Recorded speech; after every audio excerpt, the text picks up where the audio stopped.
ಪೂಜ್ಯಾಯ ರಾಘವೇಂದ್ರಾಯ ಸತ್ಯಧರ್ಮರತಾಯ ಚ ಭಜತಾಂ ಕಲ್ಪವೃಕ್ಷಾಯ ನಮತಾಂ ಕಾಮಧೇನುವೆ. ನೋಡಿ ಸ್ನೇಹಿತರೆ, ಇವಾಗ ನಾನು ತಗೊಂಡು ಮಂತ್ರಾಲಯಕ್ಕೆ ಹೋಗುವಂಥ ಸಮಯದಲ್ಲಿ ಈ ಗೋಮಾತೆಗೆ ಅಂತೇಳಿ ಪಾಪ ತಗೊಬನ್ನಿ ಅಂತಂದು ಎಷ್ಟು ಅದ್ಭುತವಾಗಿ ಕೊಡ್ತಾ ಇದ್ದಾರೆ. ತಗೊಂಬನ್ನಿ ಸ್ವಾಮಿ.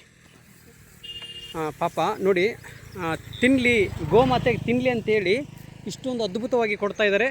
ಖಂಡಿತ ಒಳ್ಳೆಯದಾಗಲಿ, ನಿಮಗೂ ಒಳ್ಳೆಯದಾಗಲಿ. ಬಟ್ ಇವರ ಗದ್ದೆಯಲ್ಲಿ ಬೆಳೆದಂಥ ನಾನು ಹೋಗುವಂಥ ಸಮಯದಲ್ಲಿ ಇದನ್ನು ಕೊಡ್ತಾ ಇದ್ದಾರೆ. ಬನ್ನಿ ಸ್ವಾಮಿ, ಬನ್ನಿ ಹಾಕಿ. ಅದಕ್ಕೆ ತಾಯಿ ತಿನ್ನಲಿ, ತಾಯಿ ಹೊಟ್ಟೆ ತಣ್ಣಗಿರಲಿ ಅಂತೇಳಿ ಎಷ್ಟು ಅದ್ಭುತವಾಗಿ ಇವತ್ತು ನೋಡಿ ತುಂಬ ಖುಷಿಯಾಗುತ್ತೆ.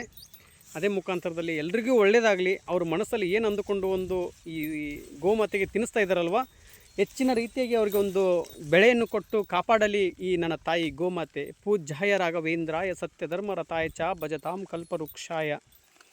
ಯಾವತ್ತು ಮೂಕ ಪ್ರಾಣಿಗೆ ನಾವು ಏನೋ ಒಂದು ಸೇವೆಯನ್ನು ಸಲ್ಲಿಸ್ತೀವಲ್ವ, ನಮ್ಮ ಪಾಪ ಕರ್ಮಗಳೆಲ್ಲ ಕಳೆದೋಗುತ್ತೆ.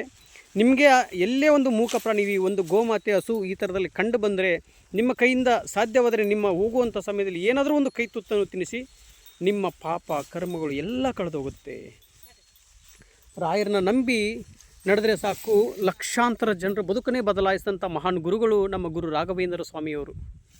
ಅದಕ್ಕೆ ನೋಡಿ, ಸಾಕು ತಾಯಿ, ಸಾಕು ಸಾಕು ಅಷ್ಟೇ ಇರಲಿ.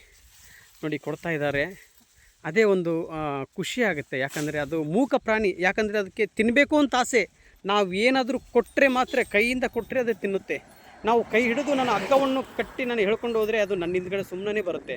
ಆದರೆ ನಾವು ಬನ್ನಿ ಅಂತ ಹೇಳಿ ಕರೆದು ಕೊಡ್ತಾ ಇದ್ದಾರಲ್ಲ, ಖಂಡಿತ ಒಳ್ಳೆಯದಾಗಲಿ. ನೀವು ಖಂಡಿತ ಸ್ವಾಮಿ, ತುಂಬ ಖುಷಿಯಾಯಿತು ನೀವು ಈ ಥರದಲ್ಲಿ ಕೊಟ್ಟದ್ದು, ಕರೆದು ಕೊಡ್ತಾ ಇದ್ದೀರಲ್ಲ, ತುಂಬ ಖುಷಿಯಾಯಿತು.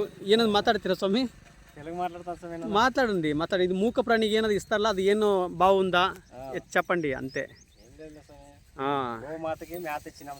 ಆಯ್ತು ಸ್ವಾಮಿ, ಆಯಿತು. ಖಂಡಿತ ಹೆಚ್ಚಿನ ರೀತಿಯಾಗಿ ಗುರು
దేవుడు మంత్రాలయం బట్టలు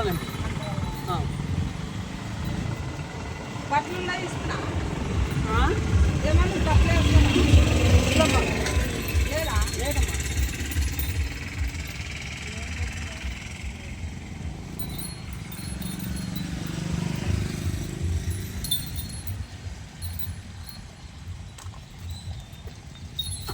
ఇరో